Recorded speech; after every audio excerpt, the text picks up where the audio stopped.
Welcome to the Economic Rockstar Podcast with your host, Frank Conway, connecting brilliant minds in economics and finance.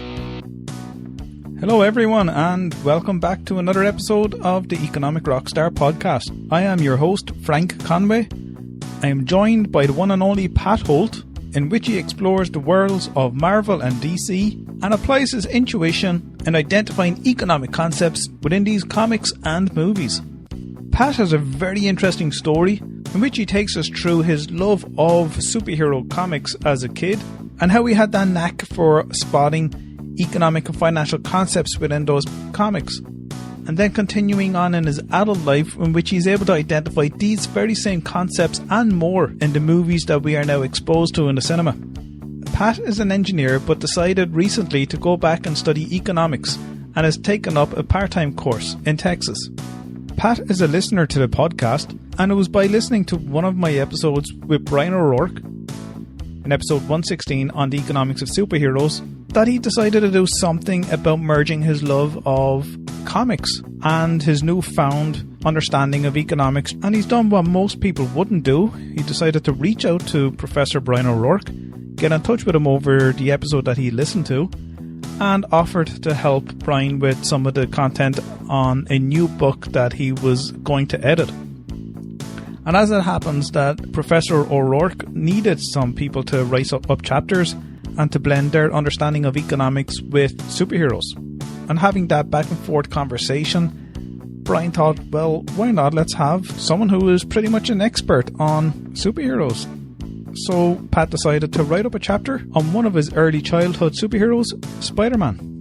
And Pat's chapter, called Poor Peter Parker, Spider Sense Doesn't Apply to Making a Living, is part of a collection of chapters that has culminated into a book called Superheroes and Economics, The Shadowy World of Capes, Masks and Invisible Hands, edited by Brian O'Rourke and Rob Salkowitz. And if anyone knows their Marvel or DC, they'll surely know who Rob Salkowitz is.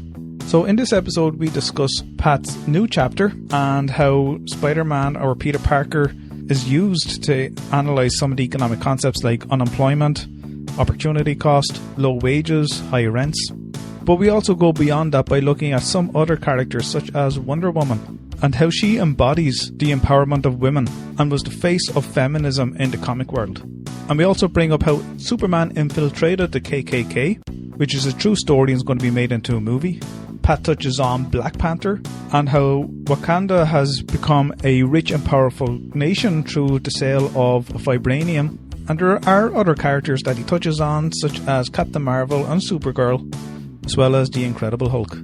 I really enjoyed this episode with Pat. It's something different, and it's great to have episodes like this that takes us away from the mainstream economic thinking and allows us to have that a bit of escapism, but yet grounds us in some of the concepts of economics, and we can have fun spotting these concepts in movies like Spider-Man. And you can check out all the links, books and resources mentioned by Pat over at economicrockstar.com/Pat Holt. And other episodes that have been mentioned within this podcast that you can check out in my back catalogue includes episode 116 with Professor Brian O'Rourke, as well as episode 54 with Christine Exley and 57 with Alvin Roth. But if you are a comic book fan or a sci-fi person, do check out episode 116 with Brian O'Rourke, as well as episode 118 with Zachary Feinstein, in which he discusses the economics in Star Wars and Harry Potter. And if you're a Star Trek fan, check out episode 60 with Manu Sadia.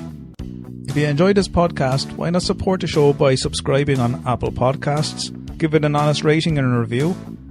And if you're listening on Spotify, there's an easy tab in which you can share any of the episodes on any of the social media platforms or by email. And if you would like to support the show financially, check out patreon.com/economic rockstar, in which you can support the show for as little as $1 a month.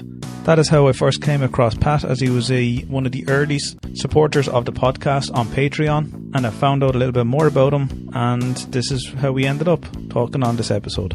So enjoy this episode with Pat Holt, and thanks for listening.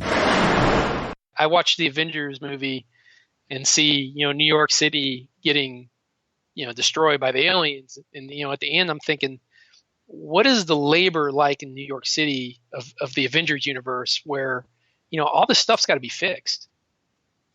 And, the big space whale that crashes in on the street, that's got to be doing damage to the subway tunnels underneath. There's a lot of knock-on effects. And all that's got to be addressed. And I'm the kind of person that I would have thought of that anyway. It doesn't really take away from my enjoyment of the movie, though. I just kind of goes to a different part of my brain, and I think about it later. Hello, Frank. Hello, Patrick. How are you doing?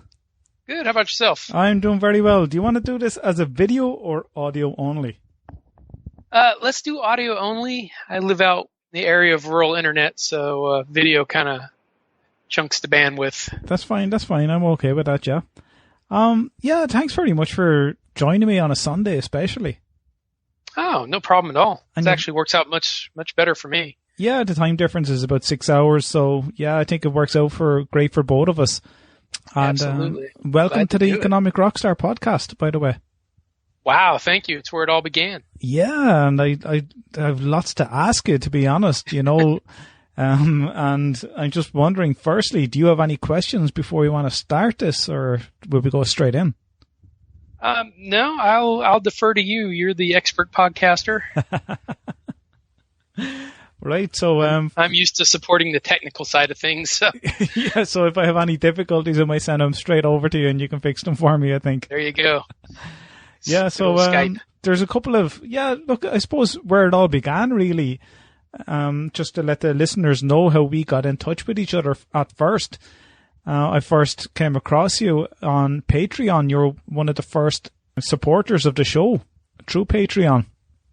And, I tweeted you then saying thanks very much for your generous contribution, and it kind of kicked off there, didn't it? Well, actually, I became aware of you and what started with my ability to participate in this book back on episode 116. So over a year ago. I had been listening to you a few podcasts before that, but when you had Dr. O'Rourke, Brian O'Rourke on for the economics of superheroes and the Hunger Games, that was when I reached out to him, because on that episode he had mentioned that this book, the superhero economics and superheroes, was coming out. And that kind of is what started the whole ball rolling.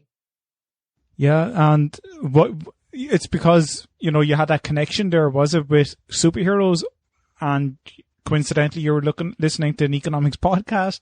Yeah, pretty much. So I had decided not too long before that to go back to school to pick up a degree in economics and finance. And I have been and still am a comics fan since about the age of 4 or 5. And when I heard that there was a book, was going to combine those two coming out, I was, of course, very interested. And I'm a very big supporter of Amazon, so I, typically when there's a book coming out, I try to pre-order it. And that was originally when I reached out to Brian to see when the book was coming out, and he, gotten back to me and said, well, the book was still on the drawing board. And by the way, are you a comics fan? And kind of what's your interest in this? And I wrote him back and said, well, yeah, I'm working on an economics degree, and I've been a lifelong comics fan. And he said, well, I'd love to pick your brain for ideas. And after we got to talking, he asked me, he's like, well, you have some interesting ideas. Do you think you could write a chapter? And I was like, well, yeah, if you're if you're okay with that, then I'd be willing to give it a try. And that's kind of what started this whole thing. So it's all thanks to your podcast.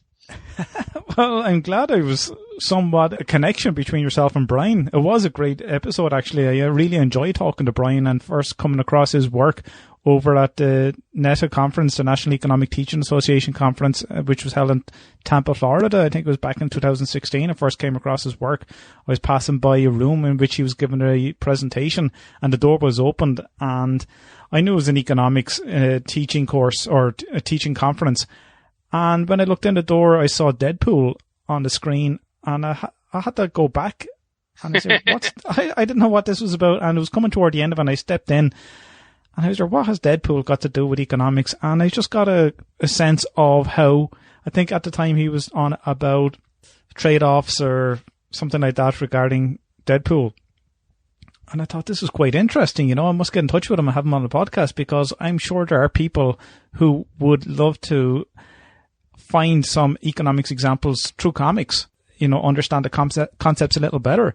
And I'm glad that podcast episode happened, because now this is the fruition of that podcast, as two of us talking together about some of the work that you have done with Brian. Yeah, and he is a prolific educator and writer, because he's, in addition to doing this, he's working on a book, I believe, about economics through the lyrics of Weird Al Yankovic. So no way. Yeah, isn't that awesome? Yeah. I wonder, Smells Like Teen Spirit, you did one of that as well. Weird Al. Yeah, oh yeah. Yeah, I was thinking Like a Virgin as well. I think he's done a load of that. Yeah. There's a couple of economists. There's a Weird Al Yankovic song called Everything You Know Is Wrong. And I think that would be a good. There's always a couple of writers for economics that are saying, all of economics theory is wrong.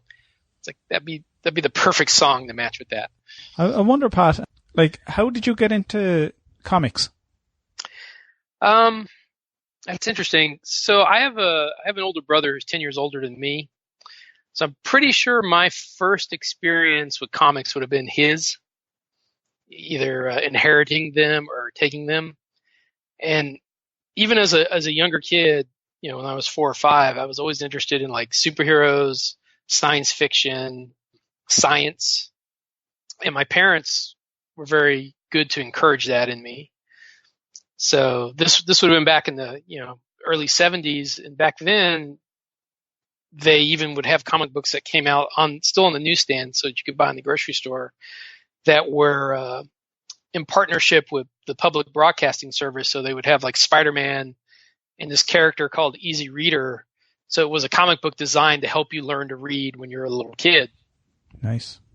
So, entry very early on was encouraged.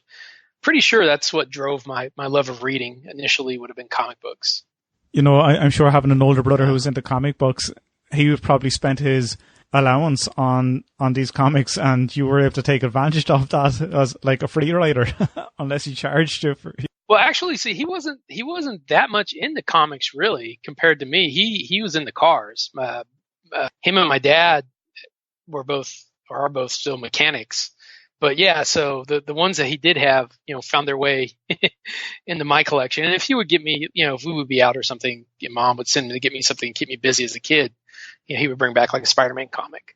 And for whatever reason, comic books, Douglas Adams novels, they stick in my mind for a very long time.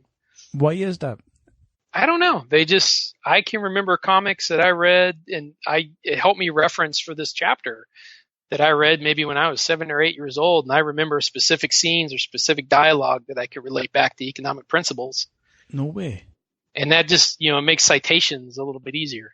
Brian must have been delighted when you got in touch with him. I hope he was. Yeah, he must have been. And Rob Salkowitz as well. I haven't dealt as much with Rob. I've emailed him once or twice, and his books are very interesting because they're more the industry side of things. My concern with writing a chapter that I expressed to Brian was, for all practical intents and purposes, I am an undergraduate student of economics. So if you think that qualifies me to write this chapter, then great.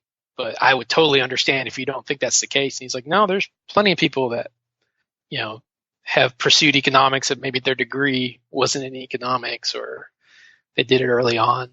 I'd say it'd be more difficult for someone who was well grounded in economics or might have their degree, a signaling effect that they might have their graduate or they might have their postgraduate degree, but were asked to do something on superheroes. I think that'd be, I prefer to have somebody like yourself that is well versed in superheroes and has an actual passion for economics in the form of having to go back. You're an IT consultant, is that correct? Actually, no, I work full time for a company, so I'm a computer engineer is what my job title is. And you're gone back to do an economics degree. So this is something that is quite exciting, for somebody who wants to edit a book like what Brian and Rob are doing. And by the way, the book is called Superheroes in Economics, The Shadowy World of Capes, Masks, and Invisible Hands. By Rutledge Economics and Popular Culture. They love all that type of stuff, don't they, Rutledge? Yeah, they've got quite the collection of books across popular culture and how it relates to economics of musicals and dystopian literature. And zombies as well. And zombies, yeah.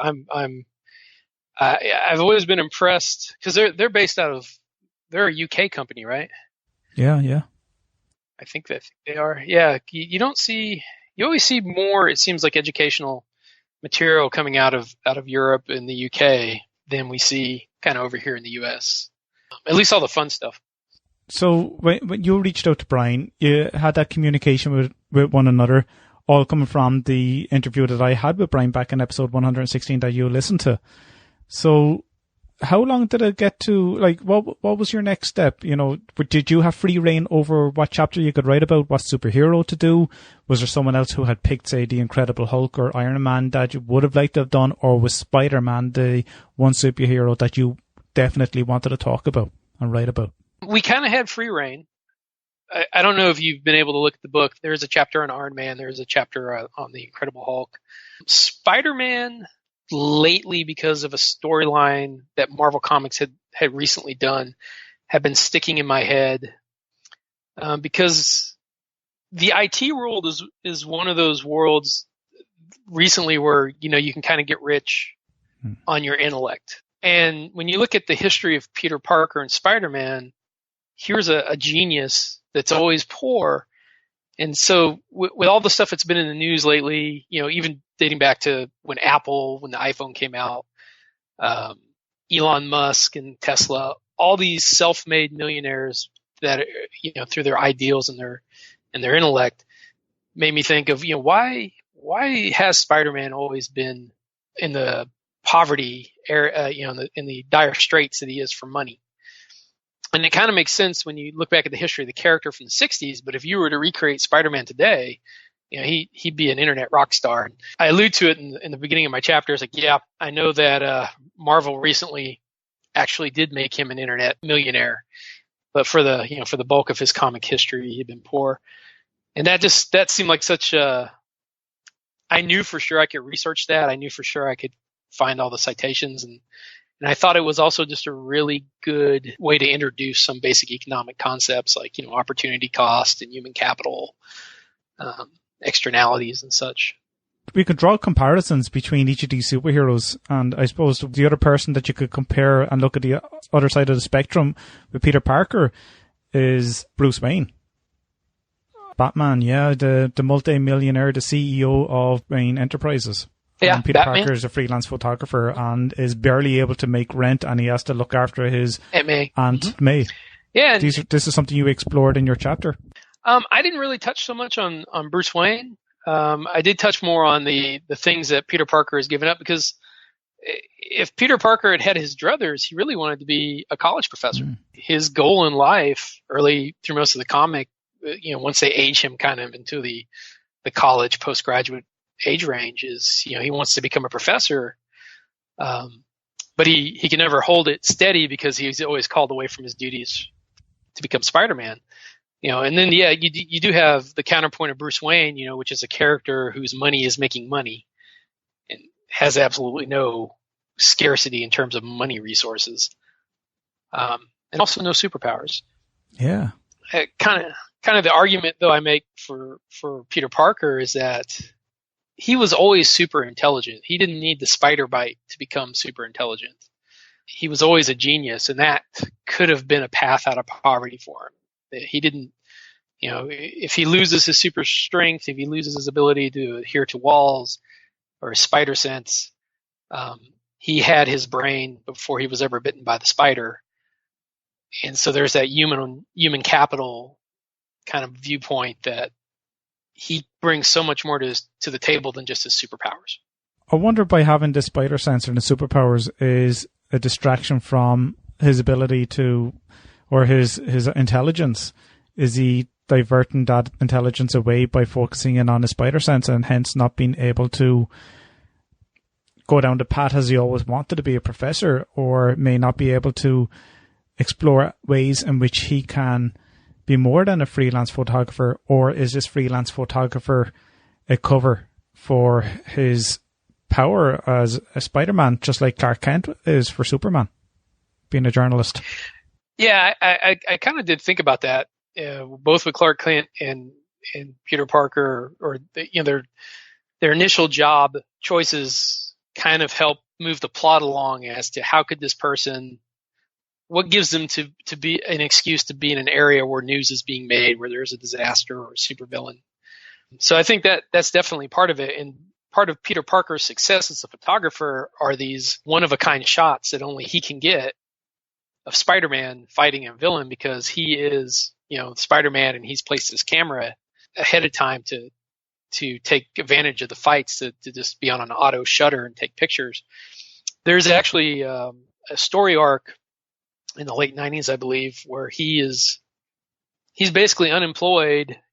He can't get another job as any other type of photographer because he's trying to become a fashion photographer, and the person looking at his portfolio is like, well, it looks like somebody just stuck the camera to the wall and let it take pictures by itself. There's no art to this.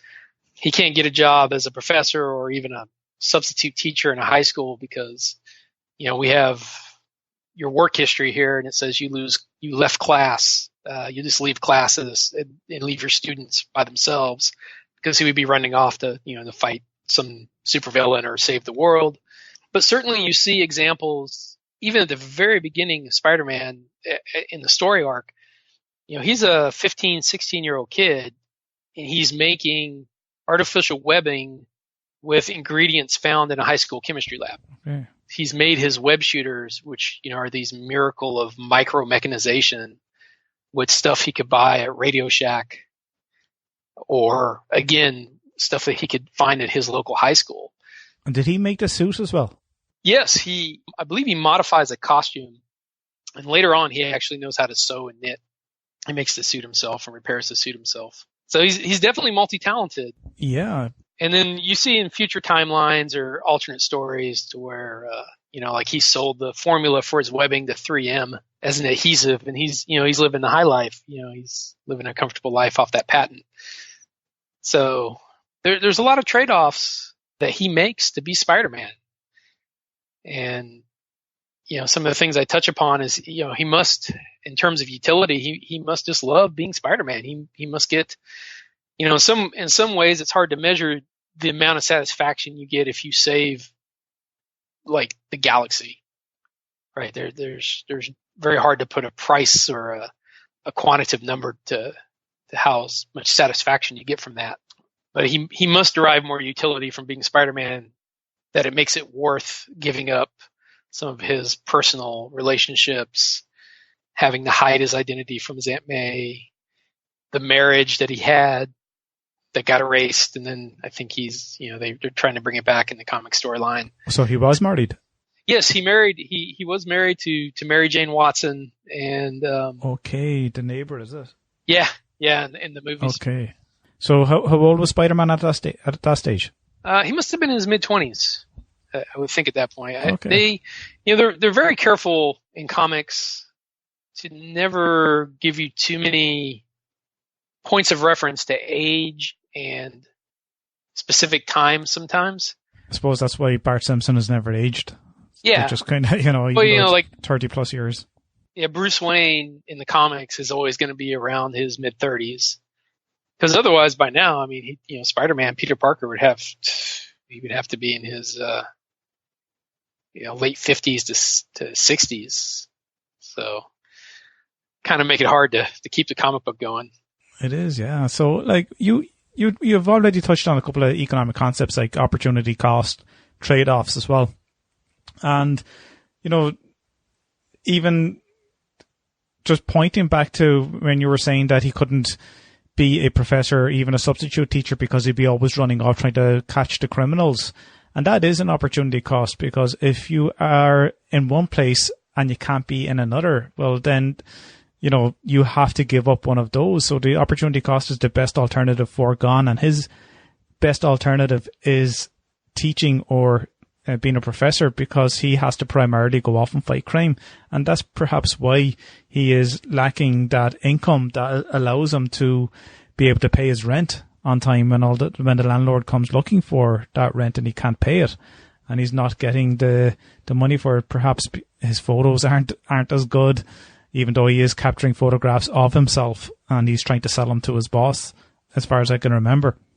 Yeah, he typically sells them to the Daily Bugle and J. Jonah Jameson, which there are a couple of issues here and there where he'll kind of go to another newspaper and offer either he'll be fed up with the way he's treated by the editor of one newspaper, or he'll kind of try to see if he can get a little bit more money, and he'll offer his photos to another newspaper just to make the other newspaper jealous and offer him more money for a particular shot.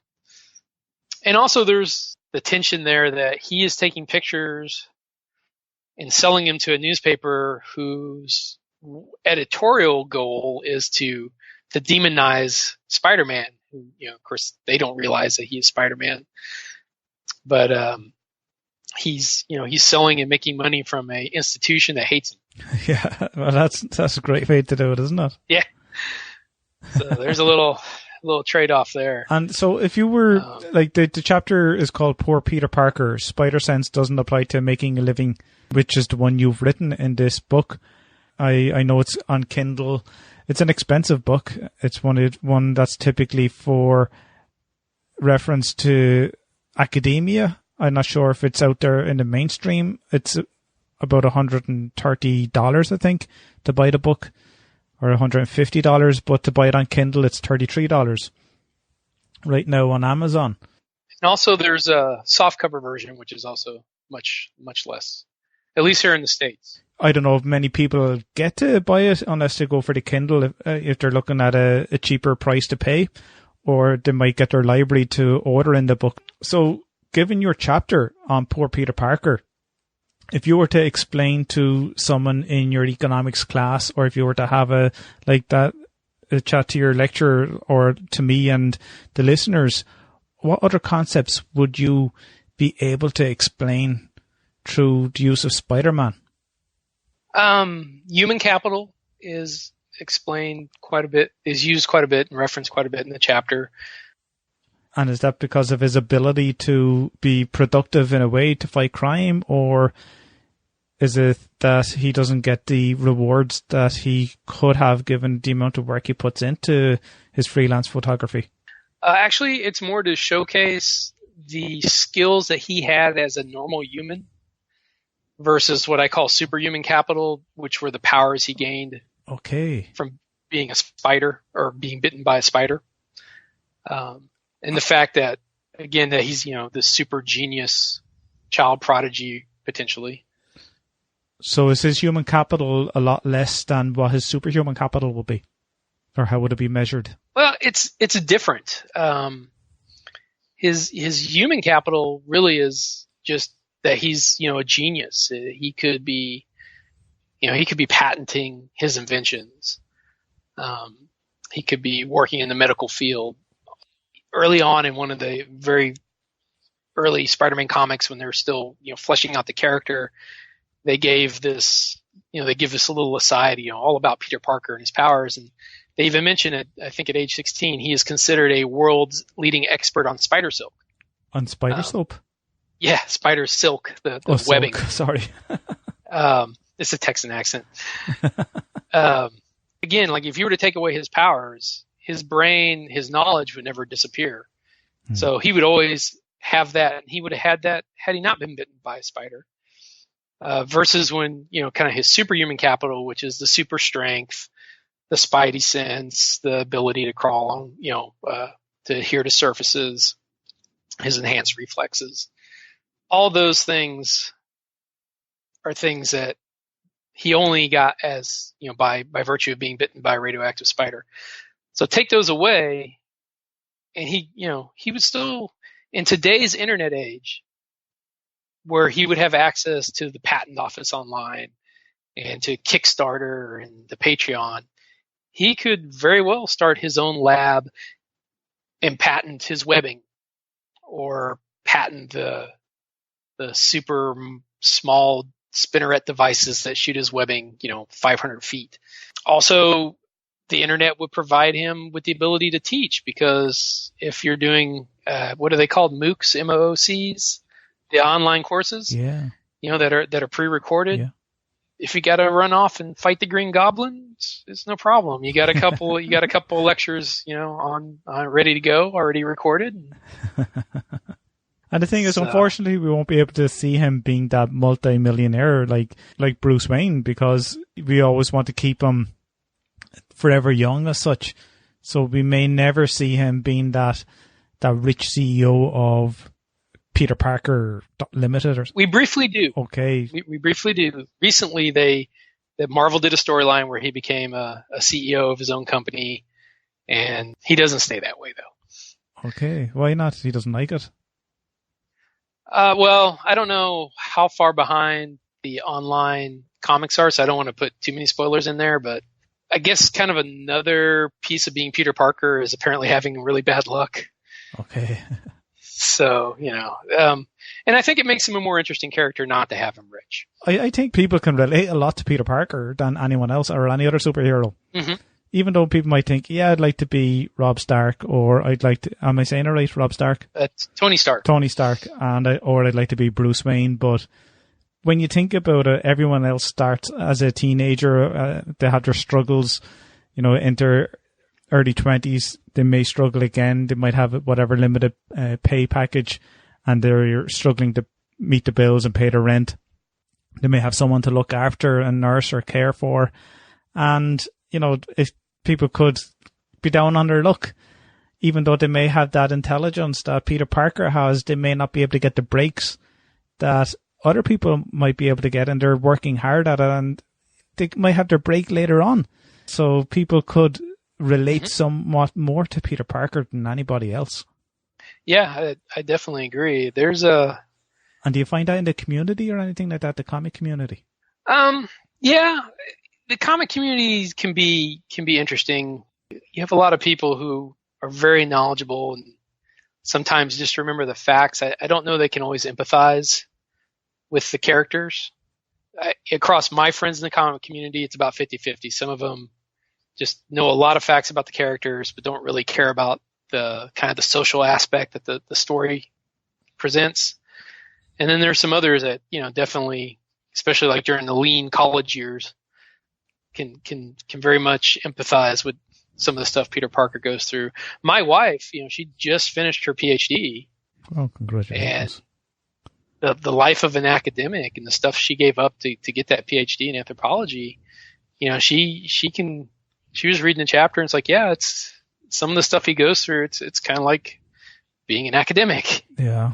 Because that's it, like what your wife has gone through, and anyone else who's gone through that type of process, and you yourself included, going back and doing an economics degree when you're working in an IT firm or as an IT engineer, you give up a lot. You have those opportunity costs or trade-offs that are happening every day. And it'd be very good to, I don't know if you had a conversation with your wife, but as an anthropologist, what she would have taught of Spider-Man or even the superheroes. Yeah, it's actually interesting for her and I to have discussions just about where anthropology and economics differ and could probably learn from each other in general. I think economics as a subject would benefit from working with anthropologists and sociologists, because I think there's a lot of crossover there. Yeah, 100% agree. Especially around poverty and race. Yes. That's it, and something that we're missing, those elements. And the good thing about the likes of superheroes, the storylines, they tend to capture what's actually going on in society. In the 1970s, like I have my son's bedroom, a part of with the chimneys kind of going up in the middle of of one of the walls, and I have that wallpapered in a couple of 1970s type wallpaper the front pages of a couple of comics, and there's one I think on Spider-Man, and they're protesting. Their strikes on, or they're protesting about low wages and high rents. So they're capturing all those. Yeah, that's it. Yeah, and they're capturing those social issues of the day. It provides context of history. If you go back in time, if you had those collections of comics, or if they're available online, you can see what's going on. Just like the way music does for us, it transcribes, or it provides the insights as to the thinking and the social issues and the angst perhaps that people have experienced, and it allows us to tap into that and understand in a small way, but something that might keep your attention by reading a comic like that, to be able to find out the economics or the whatever other type of issues that those decades brought about. Oh yeah, absolutely. Because there's sometimes, like, my wife will look at some of the older issues that even I have in my collection, and so if you think of stuff from the 1960s, 1970s, just the depiction of how women are treated. Yeah. Or certain, people of different races. There was a time, predates my getting into comics too, but the 40s and 30s and 40s comics, they're just flat out racist.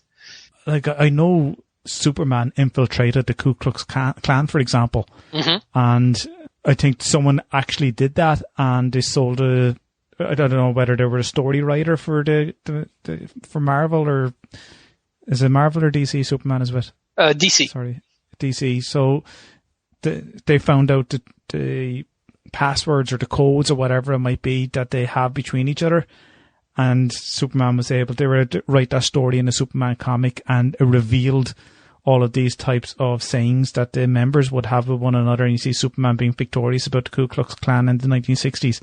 And that was a trigger that disbanded that group. Yeah, I think somebody's actually making a movie or a documentary around that as well. Oh, cool. Around that comic and the effects that it had on social issues. Even like in the UK, there was a couple of comics. I don't know if you're familiar with them, the Beano and the Dandy. And they're going, maybe 75 years. Oh, wow. Or more, yeah. But what they did was, like any other type of medium, they used propaganda at the time of World War II in order to depict the Nazis, which obviously were doing horrifying things at that time, as we all know. But they were able to bring those stories into the comics for children to read up on and to educate them into what to do at the time of an attack or something like that, and some of their heroes, they weren't superheroes, but they would have been related to some of these, like Desperate Dan or Dennis the Menace, which were the two of the main characters in each of those comics, and how the story was evolving at that time. And like you said, there were a lot of feminist issues in a way, how they treated women, and Wonder Woman is one example in which she was treated unfairly in the 60s. Mm-hmm. Or in the 70s, they flat out depowered her. Yeah. The story goes that Gloria Steinem finally wrote enough editorials criticizing the writers of DC at the time. In fact, actually in the book, there's a chapter on that by another economist. Okay. They take away her powers, and she learns karate. And I think the writer at the time thought they were going to make her a feminist icon by showing, kind of like, she don't need no superpowers. But really, it was, here's a powerful woman, and you just took her powers away. So, if you get a chance to read that chapter, he actually has some quotes in there from, I guess, the writer or editor at the time to Gloria Steinem, and he finally just capitulates. He goes, "There, I gave her powers back. Will you please leave me alone?" So it wasn't a marketing trick; it was actually intentional that he was removing the powers. Because sometimes you might kind of doubt this, or kind of make a character more popular, and if they get any media attention by this disgruntlement of fans of Wonder Woman from, whether they're male or female, that'll catapult her in terms of her popularity as a superhero. Yeah, there's no such thing as bad publicity kind of. Yeah. And I'm thinking, I think it was a little bit of both. I think it was probably a misguided attempt at trying to make her more popular that just really backfired. What's happening at the moment in the industry? Because we're starting to see a lot of movies now, Marvel and DC. Yes, well, I think the state of special effects and computer graphics has gotten to a point to where a lot of these comics can successfully be taken from page to screen, and you have, in Marvel's case, really good stewards of the brand that, they when these movies get ported over from a comic book to the big screen, they keep it true to what the fans like, but they change it up also enough, one, that it makes sense to be on a big screen, and two, that new viewers or people who don't read comics don't have a high barrier of entry to know, to need to know what's going on to go see them. And I mean, I think about growing up in the 70s when we had like the Incredible Hulk with Lou Ferrigno. Yeah. I mean, you compare that to the Hulk of the Avengers, and me and my friends, we always knew that the Hulk we were seeing on TV just didn't match the comic, but they, there was no way for them to do that at the time, so it just comes off as cheesy. Versus now, where you can do that, you can make the character look true to life. And that's part of it. I mean, just good special effects, as we found out, is no guarantee that the character or the movie is going to be a hit. But I think that right there helped open up the door to put these characters on the TV or on the cinema screen. So I think that's going to drive things for a while, probably. That'd be a good question for Rob. Yeah, I would actually. Like but you've done this chapter now for this economics book. Are you in a position where whenever you watch a movie or a new release that you find yourself being distracted and looking for economic themes, or are you able to immerse yourself into the action of the movie itself? Because when I was watching Soylent Green, for example, this was premeditated, and you were the one that got me in touch or suggested. I talked to David Kyle Johnson. Yeah. And so when I was watching Soylent Green, it was like, right, the pen and paper was out, and I was noting the prices of strawberry jam or the prices of some vegetables and the economics of this and the economics of that. So, it was taken away from the movie, and I can imagine what it's like for you now when you're, or is this just something that it's just kind of passing and you might watch the movie again and look at it from that perspective, an economics perspective?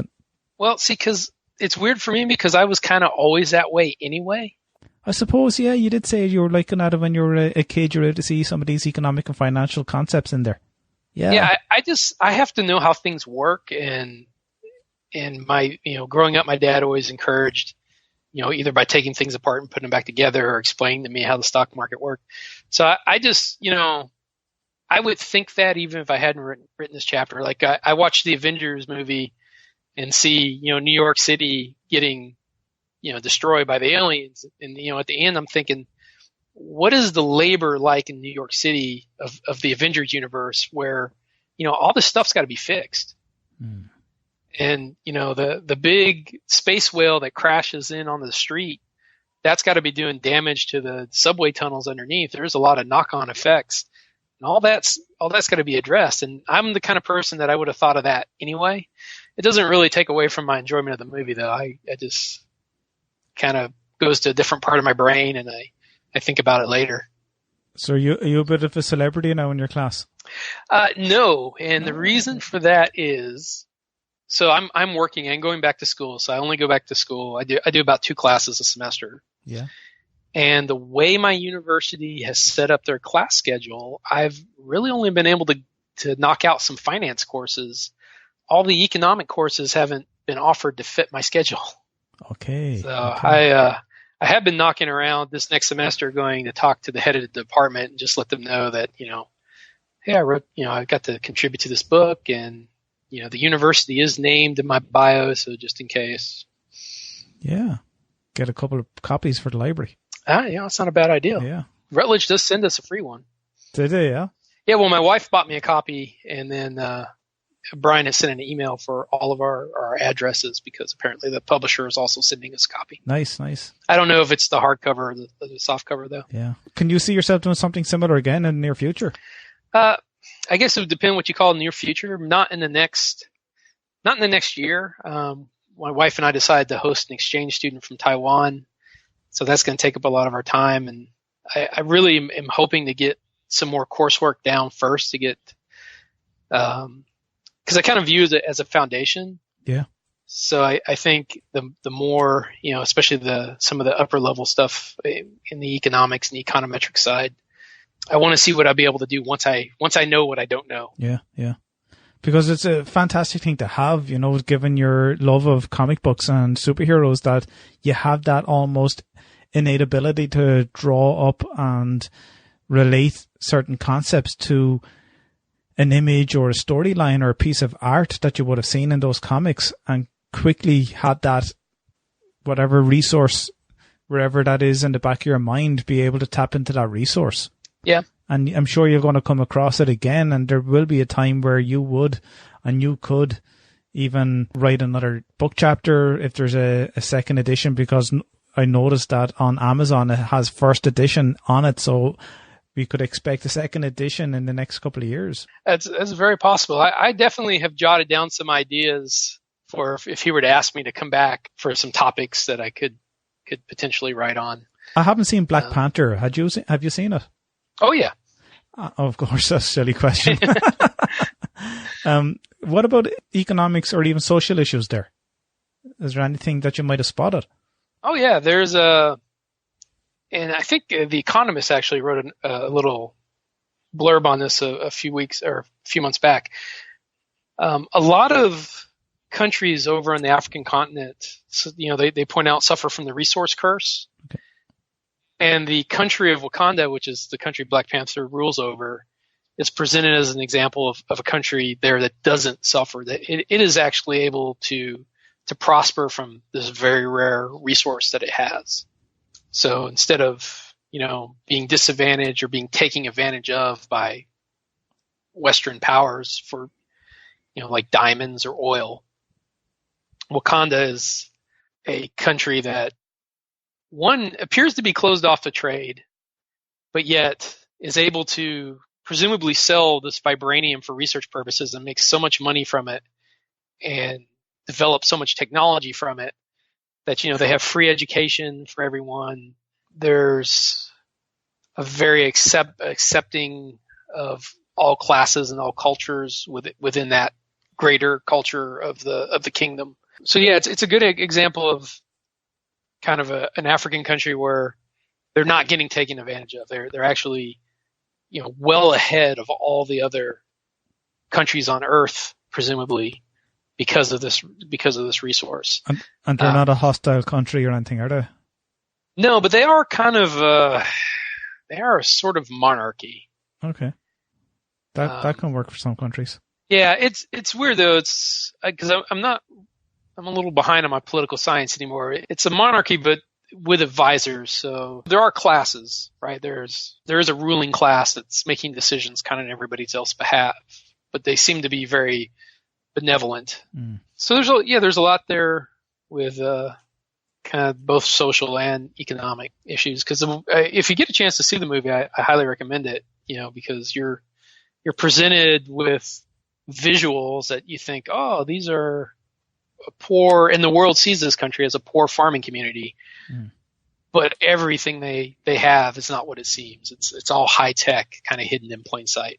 Going back to, say, female superheroes, like if we were to ask people to name 3 superheroes, more than likely they're going to name 3 male. Yep. And it could be Superman, Spider-Man, Batman. That could be it, or very likely whatever. More than likely. And if you were to name 3 female, I'd say it could be Batwoman, Catwoman, and Wonder Woman, perhaps. And they wouldn't be ones that would have much of, I'm sure, an audience, because the movies or the franchise hasn't been rolled out as much. But at the moment, they seem to be doing that. They're bringing a lot of more of these female superheroes, whether they're villains or not, like Poison Ivy, and they're making those movies now, aren't they? Oh, yeah. I think Wonder Woman opened that door. I suppose I do want to relate it back to economics, and I haven't seen any of these or read any of these. But would there be any other kind of concepts, economics or social, within any of these franchises that you're aware of? For the female superheroes? Yeah. You know, the way like stereotypically back in the 60s and 70s, women had a particular role and they gave that to Wonder Woman being a secretary, and they removed that based on the equality of labour, or the man's role at home should be equal to that of a woman unless that man is a stay-at-home father. And are we seeing kind of changes based on those social issues and economic consequences in today's, you know, the 2010s compared to the 1960s and 70s? I think so. I think we're being introduced to them. Certainly within the Wonder Woman movie, you know, she even calls out when Steve Trevor's secretary shows up and kind of explaining, well, you know, I run all his errands for him. I do this and do that. And she goes, you know, in my country, we call that slavery. And his secretary's like, oh, you know, I like her. She's this. So yeah, you're seeing, and you're going to see it with next year, I think, with Captain Marvel, right before the next Avengers movie. So Captain Marvel is now a female character, who is going to more than likely be the embodiment of, you know, one of the more powerful characters in the Marvel universe, and she's already being set up to kind of save the universe. Here, I don't know if it shows over there, but the CW has a Supergirl series where they've brought her, and they're doing great things with that character, you know, showing her being empowered, not relying on, you know, because to your point, everybody thinks, everybody knows who Superman is. And obviously because of, you know, she's Supergirl and there's references there, but they don't rely on that. They've built that character to show that, you know, you don't need that male support necessarily. Yeah. So I think it can be done right. Certainly, like I say, Patty Jenkins, when she directed Wonder Woman, she got it right. There are scenes in there that my wife makes her cry just because she said, you know, this is the moment that as women we've been waiting to see in a movie like this. Nice. Yeah, that's quite powerful to have a scene like that affect somebody like your wife. Yeah, and it's not just her; all her friends agree. It's pretty sad, though, isn't it, that it's come to that? Where it's great that things are changing, but to have those issues that are only kind of being ironed out, or I don't know really what I'm saying, but yeah, I mean, my first time through college, I studied biology, and the thing I never understood about gender, what would be the word, like sexism or racism, is, you know, people look at somebody and they go, oh, well, your skin's a different color to me, you must be inferior. There's no biological basis for that. Mm-hmm. It's putting somebody down for the sake of them being different. Yeah. And unfortunately, recently over here in the United States, our last presidential election isn't going to help us with this in the short term. But I think slowly people are coming around and realizing that there's a lot of superficial traits. And that's not to say that necessarily gender is superficial, but we make assumptions based on things that just there's no scientific evidence for. That always kind of frustrated me. You know, it'd be like somebody coming up to you and saying, well, you have black hair, you must be bad at math. Well, what does that have to do with anything, right? What does my hair color have to do? Patrick, you're a bit of a superhero yourself. I just read on the beginning of the part of the bio in the book that you volunteer with Animal Rescue, and you do quite a bit of work there. Yes, we're what's known as failed fosters, meaning that we fostered a couple of animals and wound up keeping them. and my wife is on the board of one of the animal rescues here in South Texas. Both of us have always had a soft spot in our heart for animals. And there's a lot of interesting economics around animal spaying, neutering that I'm interested in learning about as part of my training. In what way? As in, well, like the well, the cost and cost avoidance. one of the reasons shelters have to euthanize an animal is they've only got so much room. And if animals were either spayed or neutered, that right there cuts down on the number of kittens or puppies that they're having that, they're being abandoned or they have to take in. Often I think they're criticized for, maybe putting an animal down, but there's some harsh realities. They only have so much money. They have to figure, how many animals can we take in versus and still feed and give some type of quality of life. There's a cutoff there. The best way to help them is to educate people that, it's not going to hurt to neuter your dog. They're not going to miss it. Cats are a good example too. They have large litters. So one female cat that's not spayed, has 5-6 kittens, which all get abandoned. That's all cost. And that's where, kind of the rescue organizations try to help and step in by raising money and finding fosters, which are people who take the animals either for short term until they get adopted or they wind up adopting them themselves. Yeah. That's another thing where, the behind the scenes really interests me and how that works and their limitations. Is that what you call a hobby farm then? Where you adopt these animals okay. No. So a hobby farm is just a small farm to be self-sufficient in a way, is it? Yeah. So for us, we do more help now with trying to organize getting fosters and fundraisers. So we've got a moratorium for a year on taking in animals because we had one foster that we took almost, it's been over a year to get them adopted.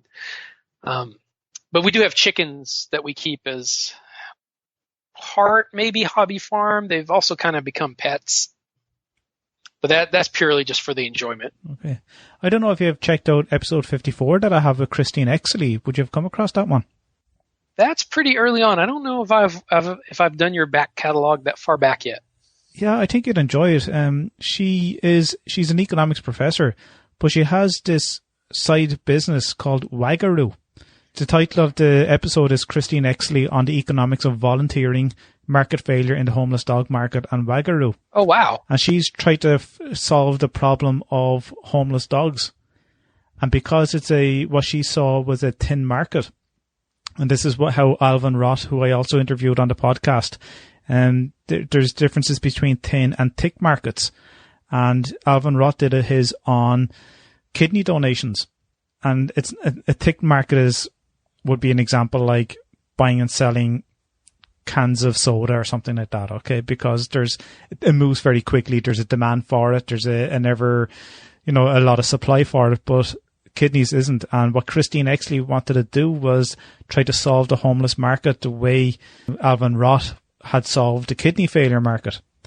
And she set up the website and is able to match up people who want to adopt or take on homeless dogs who otherwise wouldn't. And the business is called Wagaroo. So yeah, it was really interesting now to see her passion being on the economics side of it being matched up with her passion for solving the homeless dogs crisis. That's awesome. And whether she's rolling it out across America or not, I don't know. I know. I think he's a mutual Twitter friend of ours, James Tierney. Yeah. I know he had a Pets I Met app. I don't really know what became of that, but that also had some potential, I think, for the rescues. And yeah. Patrick, it's been great catching up with you and finally getting to talk to you. This has been on the cards for quite a while, and it's always a pleasure to speak to somebody who listens to the podcast, but also who once I'm in touch with them, I want to get them on and talk about their work, such as what you have done recently and what you're doing in terms of your comics and your study of economics. And I'd love to know if there's any way in which people can maybe get in touch with you. I know you're on Twitter. Is it at Pat Holt, or am I saying it right? Yeah, actually, I set up another Twitter account just for economic related stuff, so that people who were following me didn't get hit with a bunch of comic book stuff all the time. But either of those work. So there's at Holt_PN, which is definitely more economic focused. So like I say, that way when I'm engaging in geeky arguments about who would win in a comic book fight. If you're just interested in economics, you don't get hit with all those updates. And then they can also reach out to me at ballroomsalsadancer@gmail.com. Ballroom Salsa Dancer. Do you know what? That's something I wanted to talk to you about because I think that's in your Skype handle as well. Yes. What's that about? Is that another talent that you have? Yeah, I haven't done it in a while now, but I used to be a dance instructor. I taught. Okay. I trained in ballroom, but I taught mainly West Coast swing, salsa, and the more social dances. So you had the high pants, have you? I have, because I tended to compete in the more social dances. I never had to wear the high pants, the dance pants. Yeah. I did not do that because, I managed to avoid that because salsa is so much more social and laid back dance scene. West Coast swing as well. That I didn't have to do the stretchy dance pants. How popular is it in Texas or around America? Salsa dancing. I'm sure it is in the salsa the dancing or even the West Coast. Yeah, absolutely. Salsa dancing is Latin dance in general is very popular across the U.S. Are there any clubs or the way there's Bar 3 and there's CrossFit and so on? Is there anyone that's doing salsa dancing like Zumba? Well, there's a fair share of Zumba being taught across like the gyms and all. Yeah. Salsa and all is going to be mainly taught in a dance studio. But it's not at a level that Zumba is and Bar 3 are kind of rolling out their type of work. I guess not. No. There's potentially an idea. I think you were the Peter Parker. You have something there. Zumba, salsa fitness. You just missed out on. Yeah, salsa fitness. I actually think it's been tried before. I think Zumba was the most successful attempt to ever get that catch on, because what I've seen when I have friends that are Zumba instructors, I look at it as like, that's kind of merengue. That's another dance. But I got that. I've really discovered that's a really long email address, but it's easy to remember. Salsa ballroom dancer. Ballroom salsa dancer. Oh, sorry. The other one was taken. Well, really enjoyed this chat, Pat. So did I. Is you okay with Pat or Patrick? I go by either. Pat's fine. Okay. I wish I knew more about comics or superheroes. I thought I was a fan, but after talking to you and, I'm just on the lower end of that gauge, if you want to call it that, and you're way up there. And it is great to be able to have that, something that you grew up with and relate it to now what you're studying, economics, and to tap into that resource that you have of identifying examples within comics. And hopefully it'll benefit the economics discipline, like the way Brian is doing his work and you're doing yours, and anyone else that's on that book or who haven't been on that book would like to reach out to Brian O'Rourke for the second edition. I'm sure he'd be very much happy to be in touch with yourself or with Brian to figure out how they could contribute to the next one. Yeah, I think Brian is always on the lookout for new contributors and new ideas. I mean, when I heard he was doing the Weird Al Yankovic one, I was there we go. Pleasantly surprised. Yeah, it's such a like people say when you're doing a piece of research, narrow down, keep on narrowing down until the very end. But when you're writing a book on Weird Al Yankovic, it's like that's nearly too specific. But best of luck with him, and I'm sure he pulled it off. And there are a lot of fans out there that would definitely rally around and support that piece of work. Yeah, definitely agree. No Comic-Con for you this year then, no? No, I living in South Texas. I might get to do one here coming up in San Antonio. But okay. Yeah, I've always been more kind of just the guy that reads the comics. I don't go to a lot. I have a few friends that are comics artists over the years, so I do kind of have a weakness for buying comic art at those. But I don't tend to do a lot of cons. Nice. What's your favorite comic? Or what's the most treasured one that you have? Because I'm sure you have a great collection. I'm really geeky toward the sci-fi stuff. So some of the early, the original Guardians of the Galaxy comics that came out in the 80s, Silver Surfer, Nice. These kind of cosmic-based characters. Well, there's another book then for you to work on, I think. Maybe you get in touch with Kyle Johnson. That guy's amazing. His command of sci-fi. It's unbelievable, isn't it? Yeah. The great thing about that course is I was familiar with most of those movies, so I'm straight in there. Yep. You had your homework done. I wrote the great courses and said, you need to let this guy do another one. Yeah, definitely. He's got more in him. Yeah, he does.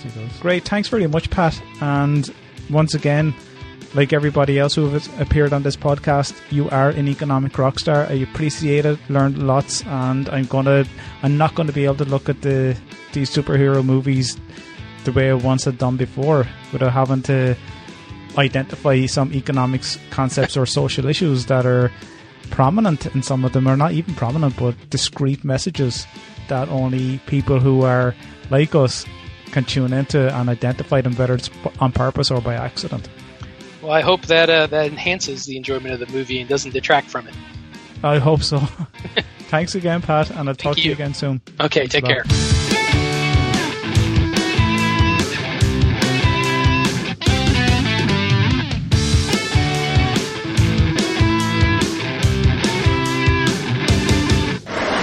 Hopefully I get to do a nice image that relates to the theme that we've just talked about today. Yeah, there should be plenty of artwork out there for it. Yeah, definitely. As long as you're not infringing on any copyright. Yeah, I guess. I noticed even with the book they picked, or with the cover for this book, which I was nicely surprised that they went with a female character, but it evokes Supergirl, but it's definitely sterilized that you can't tell that it's a superhero or anything. Well, no, you can tell it's a superhero, but you can't relate it to any copyrighted superhero. Yes, I get you. Yeah. Economic Rockstar is a free podcast that does not exclude anyone from listening as long as they have a device to listen, download, or stream. I have many listeners from all parts of the world, and I truly am pleased to know that the Economic Rockstar podcast unites all of you through the common theme of economics. I strive to commit to releasing an episode each week and aim to develop Economic Rockstar into much more than just a podcast.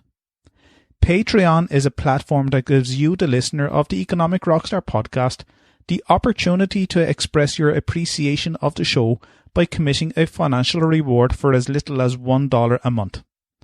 Patreon allows me, the creator of the Economic Rockstar podcast, to be rewarded and paid by you so I can continue with the running costs of the show and to reinvest and expand the podcast into other platforms or mediums in the future. To find out more on how you can help the Economic Rockstar podcast and have your name added to the supporters list on my website, please check out my Patreon page at patreon.com/Economic Rockstar or visit the supporters page on the Economic Rockstar website. If you enjoyed this podcast, why not leave some feedback or comments on the show notes page on economicrockstar.com, where you can also sign up and be a member of the Economic Rockstar community. If you're listening to this episode on iTunes or Stitcher Radio, I would love to have some feedback and for you to leave an honest rating and review, as this will help with the rankings of the show so that more people can find it. If you're listening on the website economicrockstar.com, make sure you check out the back catalogue of all previous episodes and interviews with some amazing professors and authors at economicrockstar.com/podcasts. Thanks for listening, and I really appreciate your loyal support. I know how much you love audio, so why not get a free audiobook with Economic Rockstar today? I've teamed up with audiobooks.com to bring you this amazing offer. Visit audiobooks.com/rockstar to download your free audiobook now.